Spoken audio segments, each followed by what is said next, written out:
G'day guys, CJ here, how's it going?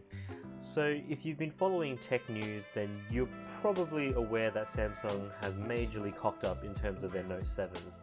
They're recalling 2 million devices worldwide, and in Australia, 51,000 of those are going to be recalled. So what's the main problem? Well, basically Koreans have woken up to find that their phone has burnt to a crisp, or they've actually been woken up at night from the sound of their phone exploding on them. But it's not unique to Korea, it's happened in the US as well. Luckily in Australia, there hasn't been a single case of a burning or exploding Note 7. But worldwide, there's been about 35 cases out of 2 million phones. Whilst it doesn't sound like much, an exploding phone or a burning phone really isn't something to be sniffed at. So Samsung's doing the right thing by initiating a recall.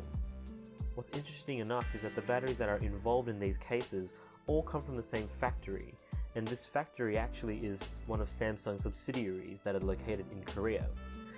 Samsung often gets two manufacturers to produce batteries for their mobile phones, one being in China, which has provided majority of the batteries for the Galaxy S7 and S7 Edge, and then you have the Korean one, which in this case has provided majority of the batteries for the Note 7. And interestingly enough, this is the very first time this Korean factory has provided batteries for a phone in a large scale. But as Australians, what should we do? Well, Samsung, as a first step, has recommended all Note customers back up all their data, whether that's via Smart Switch or just by backing everything up from your SD card onto your computer. Turn off your phone, don't use it, and then get in contact with whoever you bought the phone from so that you can organize the replacement to happen, and so that you can be given an alternative phone in the meantime whilst you wait.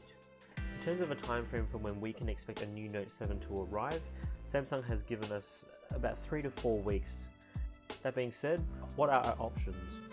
Well, Samsung is working closely with the telcos and the various distributors in giving customers 3 options to manage this situation. The first one obviously is to get your Note 7 replaced with a new Note 7, and that could take a few weeks, as I said.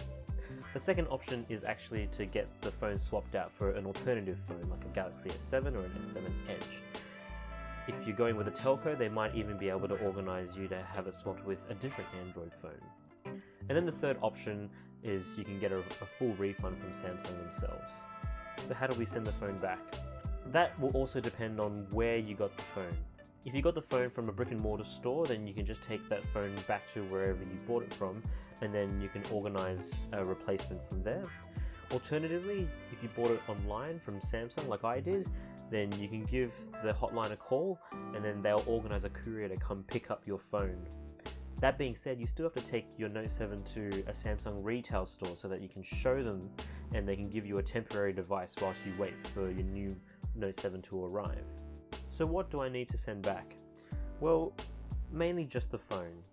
You don't have to worry about packing it back into the box and sending all your accessories with it.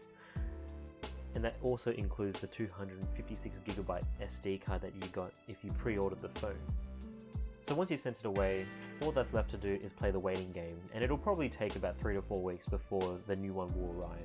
I do think Samsung's doing the right thing by doing a massive recall. Whilst it'll be about 3 or 4 weeks that you'll be without the Note 7, I think by prioritizing safety, I think Samsung is doing the right thing. I think I'd rest easier knowing that I'm gonna have both gears when I wake up, rather than going to bed one night knowing that there's a risk that it could potentially blow up on me. But do I really need to send it back?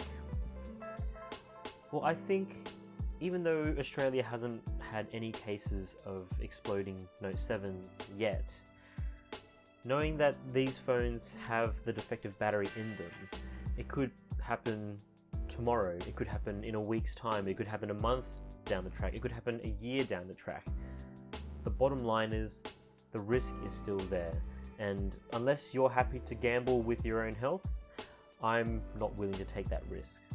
And I'm glad that Samsung isn't willing to take that risk as well. So there you have it. Samsung is doing a massive recall of their otherwise brilliant Note 7. So what are you going to do? Are you going to send your note back in and wait for a new one? Or are you going to decide that it's not worth waiting and you're just going to go for a Galaxy S7 or an S7 Edge? Or maybe you decided that getting a Note 7 was a mistake and you'd rather just get a full refund. Either way, let me know in the comments below. If you have any questions, don't hesitate to ask. And as always, thanks for watching this video. If you liked it, be sure to whack that like button, and I'll see you in the next video. Oh, and by the way, say good day to your mum for me. Cheers.